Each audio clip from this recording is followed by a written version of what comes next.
Assalamualaikum warahmatullahi wabarakatuh. Apa kabar kalian semua? Senang bertemu dengan kalian. Welcome back to my channel Trida Meriatina Pitupulu. Sebelum kalian simak, kalian harus subscribe, like, and comment, and share. Itu deh ya. Oke, Ibu akan menjelaskan mengenai pengaruh ketergantungan antar ruang terhadap migrasi penduduk. Nih karena kalian banyak yang jawabannya sudah berkali, 2 kali, 3 kali Ibu minta perbaiki dan ternyata masih harus diperbaiki. Kita lihat di tugas ya, daerah perkotaan nomor 1 ya. Daerah perkotaan semakin padat karena adanya migrasi masyarakat dari desa ke kota untuk beberapa tujuan. Nah, bagaimana caranya agar masyarakat tidak berbondong-bondong pergi ke kota? Nah, sekarang gini, kalian harus berpikir dulu ya. Kalian belajar menganalisa sendiri. Kalau misalnya, kamu bayangkan nih kalau kamu adalah penduduk desa, lalu pergi ke kota. Kenapa sih kamu pergi ke kota? Kan gitu kan. Ada pertanyaan misalnya gini, gue mau makan. Ya karena lapar gitu. Nah, sekarang kamu ada di desa. Misalnya kamu nih, posisinya adalah kamu di desa, penduduk desa. Lalu pergi ke kota. Nah, kira-kira apa yang menyebabkan kamu ingin pergi ke kota? Misalnya karena di kota, karena kamu misalnya udah SMP nih, SMA, terus mau cari tempat universitas yang lebih baik, atau mau cari pekerjaan karena di kota lebih banyak pekerjaannya, lebih beragam dan lebih luas gitu. Kemudian misalnya apalagi atau misalnya karena mau ikut saudara kan gitu kan. Jadi atau misalnya fasilitas di kota yang memang super duper lengkap. Oke. Nah, kemudian yang nomor 2. Nah, ini banyak yang salah nih ya. Ini banyak sekali yang keliru.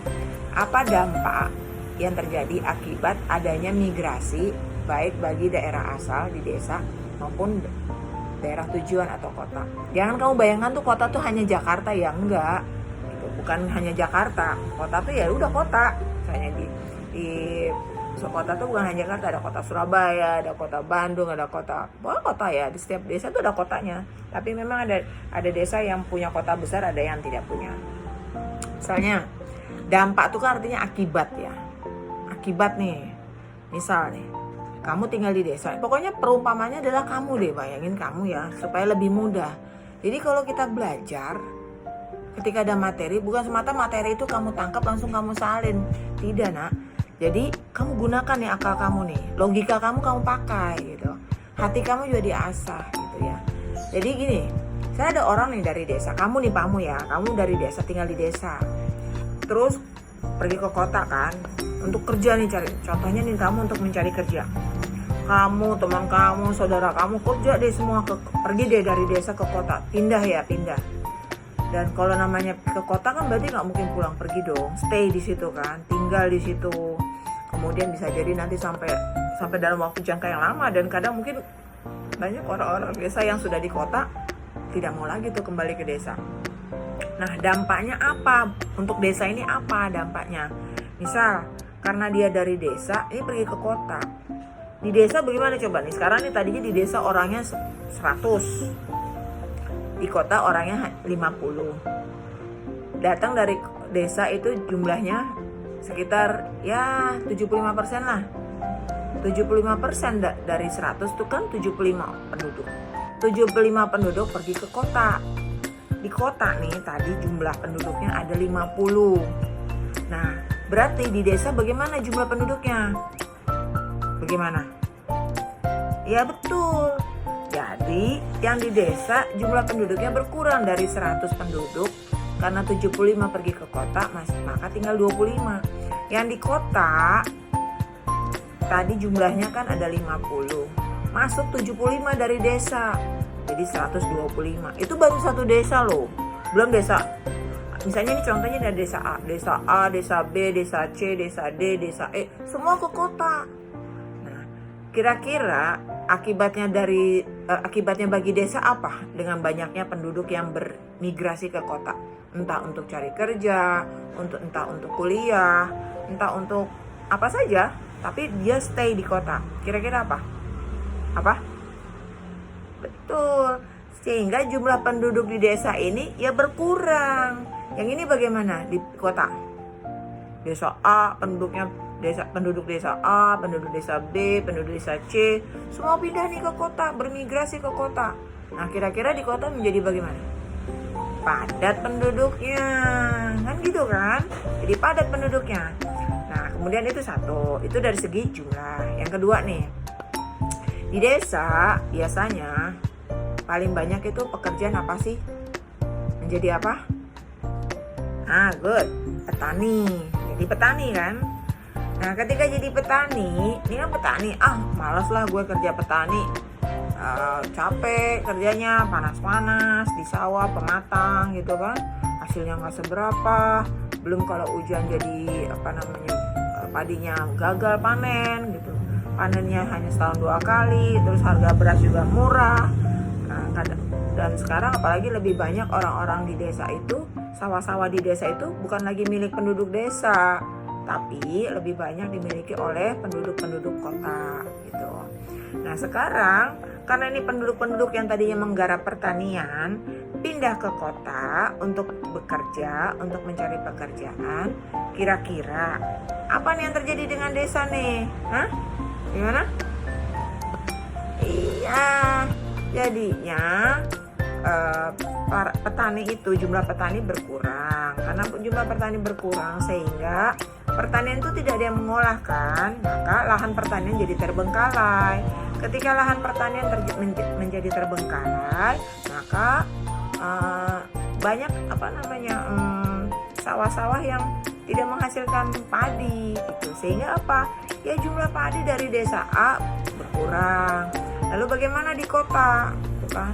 Di kota ini kan karena penduduk desa ini yang pergi ke kota, tingkat pendidikannya kan rendah ya. Tingkat pendidikannya rendah. Pokoknya dia niatnya, gue pokoknya ke kota deh. Mau kerja apa kayak pokoknya nanti gue kerja di kota. Karena memang di kota apa aja laku tuh. Karena di kota apa aja bayar gitu. Kalau di kampung kan nggak bisa semuanya gratis. Kalau di kampung nggak ada yang bayar ya. Kemudian dia pergi nih ke kota dengan tingkat pendidikan yang rendah. Karena tingkat pendidikannya rendah, sehingga bagaimana coba dia? Tidak bisa bekerja di tempat yang memang membutuhkan harus punya pengalaman, harus tingkat pendidikannya tinggi, harus bisa bahasa Inggris, sehingga dia bekerja di non formal. Karena dia bekerja non formal dan dia tidak punya tempat tinggal. Lalu bagaimana di kota nih akibatnya? Akibatnya di kota banyak rumah-rumah atau tempat tinggal liar. Di mana? Bisa di kolong jembatan, bisa di pinggir kereta api, di mana aja tuh. Mereka tidak resmi tuh tinggal di suatu daerah yang nggak resmi. Pokoknya gue tinggal, tidak kena panas, tidak kena hujan. Nah, akibatnya ketika di kota ini banyak rumah-rumah liar, tuh kan? Kemudian dengan tingkat pendidikan penduduknya yang rendah, sehingga bagaimana sih? Daerahnya jadi mana? Di kota ini jadi bagaimana? Yang tadinya tertata asri, kemudian banyak tuh rumah-rumah liar, rumah-rumah gubuk, rumah-rumah yang semi permanen. Gimana jadinya? Gimana? Iya, sehingga banyak pemukiman kumuh. Ketika pemukiman kumuh, maka apa yang terjadi?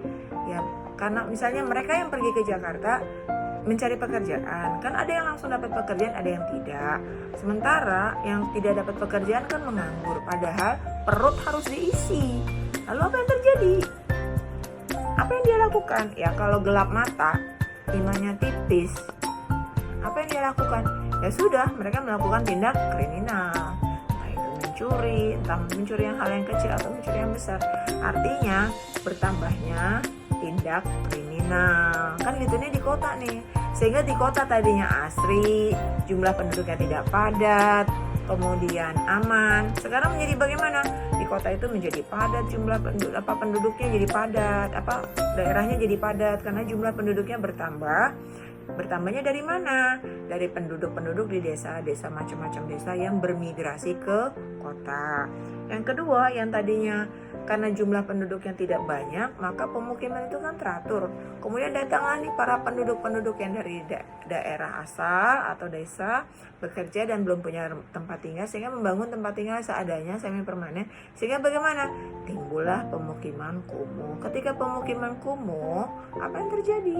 Maka yang terjadi tindak kriminalitas. itu sebagian kecil contoh dampak atau akibat yang disebabkan bermigrasinya penduduk dari desa ke kota, gitu ya. Kemudian yang nomor 3, nah ini juga banyak yang suka keliru nih.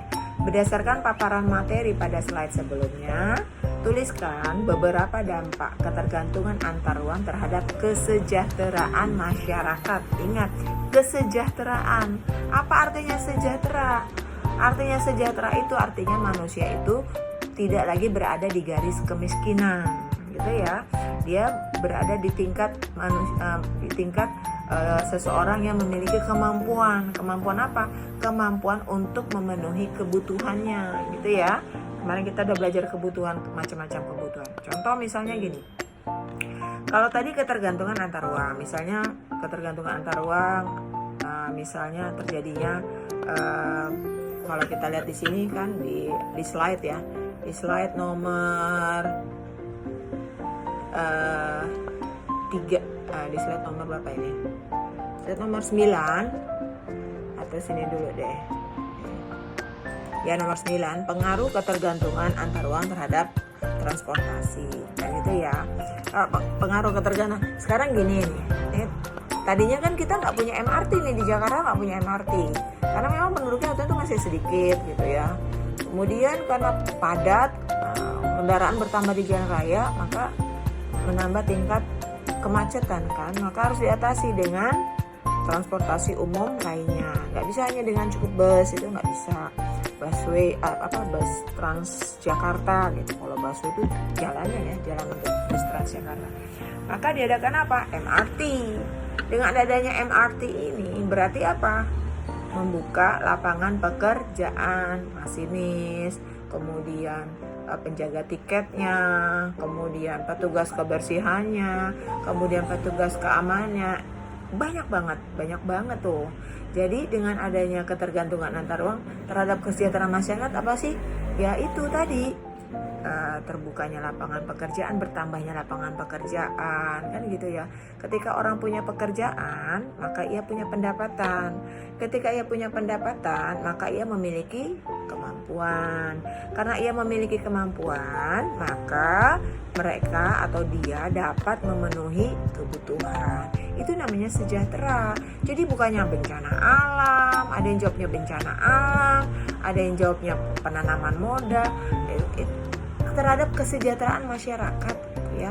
Kalau kita lihat lagi sini misalnya jalan tol, ini transportasi masih tol ya. Misalnya apa ya? Misalnya seperti ini, ketergantungan antar ruang karena bencana alam, gitu ya. Terhadap kesejahteraan. Ini kan bencana alam dicontoh di slide Ibu ini, di slide nomor 8 itu contohnya adalah bencana alam berupa tsunami ya tahun 2004 yang terjadi di Aceh, ya kan?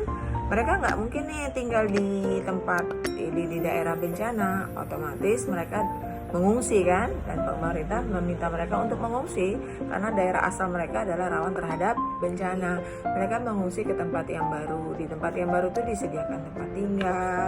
Kemudian juga mereka tidak lagi, misalnya ini kan kebanyakan menimpanya kepada penduduk yang bekerja atau berprofesi sebagai nelayan, gitu kan. Sehingga ketika dia terkena bencana, otomatis kan mereka tidak bekerja menjadi nelayan, mereka tidak punya uang kan. Tapi karena mereka mengungsi ke suatu tempat yang lebih aman, gitu kan, lebih aman, kemudian dia bisa bekerja selain menjadi nelayan. Nah, otomatis ketika dia bekerja kembali, gitu kan, maka bagaimana dengan sejahteranya? Otomatis dia punya pendapatan. Kalau misalnya penduduk Aceh ini tetap di daerah yang rawan tsunami ini, bekas tsunami, tetap tinggal di situ dan tidak melakukan migrasi, tidak pindah ke ruang lain, maka tidak terjadi kesejahteraan tuh. Gitu tuh contohnya. Jadi Ibu lihat banyak yang keliru di nomor 1B dan nomor 3. Jadi kamu jawabnya nomor 1B itu ada 2 jawaban untuk di desa, akibat bagi desa, yang 2 akibat pada kota. Jadi bukan digabung. Jadi bukannya bencana alam. Kemudian yang ketiga itu adalah dampaknya, pengaruhnya, akibatnya terhadap kesejahteraan masyarakat, gitu ya. Jadi ingat, teliti, baca dulu, pahami, buka YouTube ibu, buka, di post aja, di post, kamu pelajari, kamu catat, ada yang penting kamu catat, dan pasti penting. Jadi kalau ibu tidak mungkin buat materi yang tidak penting. Kemudian setelah itu kamu pahami, setelah pahami, kamu boleh kok tanya ke ibu, misalnya, tapi tidak pribadi ya. Ibu tidak menerima chat pribadi, jadi tanya di grup saja, sehingga bisa tanya jawab kita di grup, malah lebih hidup, ibu lebih senang, lebih aktif. Nah setelah itu baru deh kamu coba jawab. Jawabnya gunakan logika. Jadi jawabnya jangan ibu jawabnya di sini pengaruh ke, di sini ada slide pengaruh ketergantungan terhadap migrasi penduduk dikaitkan diakibatkan oleh bencana alam. Kamu langsung jawab bencana alam, kan terhadap kesejahteraan masyarakat. Jadi akibatnya ketergantungan antar uang itu terhadap kesejahteraan masyarakat itu apa gitu ya. Ibu yakin kamu sudah kelas 9, pastinya jauh lebih cerdas. Oke. Selamat merevisi kembali jawaban-jawaban tugas-tugasnya. Ingat, setiap tugas dijawab sendiri, hasil analisa sendiri adalah jauh lebih baik, karena kamu harus berusaha mengeksplor potensi yang kamu miliki. Ibu yakin semua kamu adalah cerdas. Permasalahannya adalah maukah kamu menggunakan kecerdasan yang sudah diberikan oleh Allah. See you next time. Assalamualaikum. Semangat.